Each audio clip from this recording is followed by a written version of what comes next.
Trade helps create jobs and allows people to pay for food, medicine, and education for their families. It allows countries to grow, creates revenues that governments can use to build roads, schools, and hospitals. Trade contributes to women's economic empowerment and promotes peace and stability. But least developed countries don't get as much as they could from trade. With 12% of the world's population, their share of world trade is just above 1%. So what is needed? Institutions, infrastructures, policies, skills, ideas, market opportunities, transports, investments. This is where the EIF comes in. The EIF helps LDCs to use trade as a tool for economic growth and poverty reduction. It is a partnership where everyone has a role. Donors provide funding. International agencies provide technical expertise. LDCs own the program on the ground. How does the EIF do this? First, through an analysis of the obstacles and opportunities for an LDC to participate in global trade.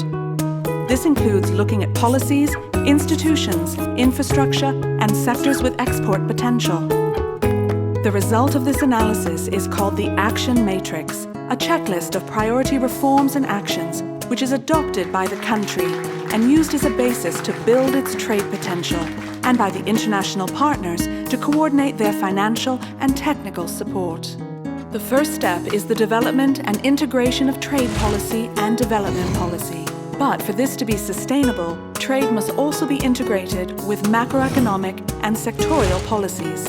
With such solid foundations, an LDC can develop the priority sectors it has chosen for its own development, such as agriculture, manufacturing, services, and trade facilitation, and open trade routes to its sustainable and long-lasting growth and prosperity. In Mali, for instance, where the analysis has shown the need to integrate fighting poverty and protecting the environment, the EIF Gum Arabic project entails planting of acacia trees as a means against desertification. I've been a gum Arabic producer for the past 10 years. People used to cut trees to sell charcoal for living, and this has stopped thanks to the project. Also, youngsters do not need to go abroad to find work anymore. I myself had planned to go away and go to Europe, but now I don't see a reason to go abroad anymore. There are things to do here, and I can work and have a position. I don't have to ask anymore, but I can go, sit and discuss with the elders.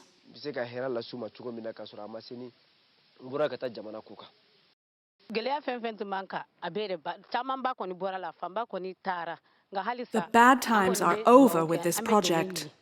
God bless the Gum Arabic. In the past, after the harvest, we had nothing else to do. But now this has stopped. Kids had to go to town to look for work. But now we have money to help our husbands, buy medicines, and send our children to school.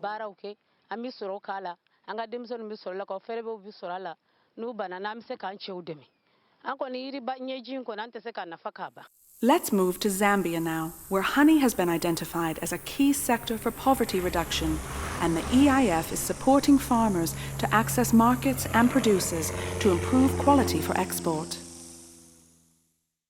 Now, if you look at these ladies behind us, this year they've produced 300 buckets of honey. That's 6 tons. So that's $18,000 that they've just brought in terms of income. You compare that as a source of income to something like charcoal or other maize, whatever, they're earning an awful lot more for that product than they are for some of the other products that they're actually engaged in producing. Since we started this project, I mean, we've seen major achievements in terms of the increase in productivity and the increase in processing and the increase in export. And that's what it's all about. It's about increasing trade through a certain commodity, in this case, through honey. Bringing honey to the bulking centers is better than looking for your own market. If you have only 2 buckets, it will be very expensive to transport your honey to the markets. When you are many, you can bulk your honey at the center, and buyers will come here to buy. Beekeeping assists us women a lot. We can now afford to send children to school. Beekeeping preserves trees and prevents deforestation caused by charcoal burning. Now let's have a look at Cambodia, where the EIF has been supporting women-owned businesses working with weavers in rural areas to improve their technical and marketing skills. Village Work have joined international trade centers under the support of EIF for a program that focus on export and also training capacity building.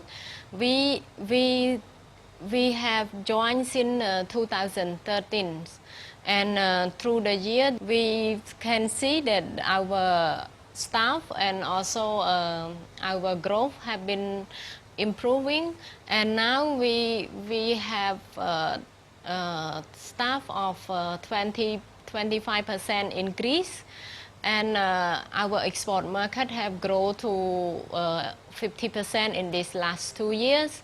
We also have an opportunity to join international trade show, like we join in Ambiente, we joined in New York in the last 2 years, and we can see that through our participate in the trade show, we have an opportunity to learn more about the market demand for our silk productions, and especially we have order and create more employment in the village and in our team.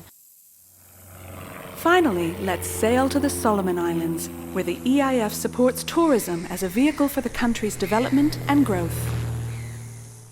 The most important benefit that we got from EIF project is the grant itself. Yeah?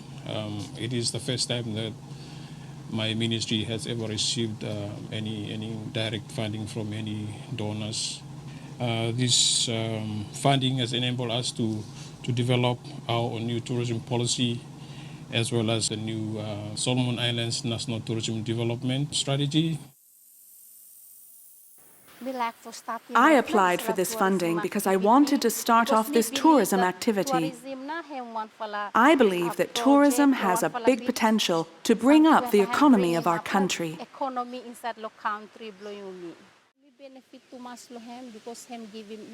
I benefited so much on this because I'm able to purchase things that I need to make improvements in this small establishment. The main beneficiaries are communities that I involve to come and do cleaning up when I have guests. Also, for the fishermen, I buy fish from them, so I'm able to do catering for our guests.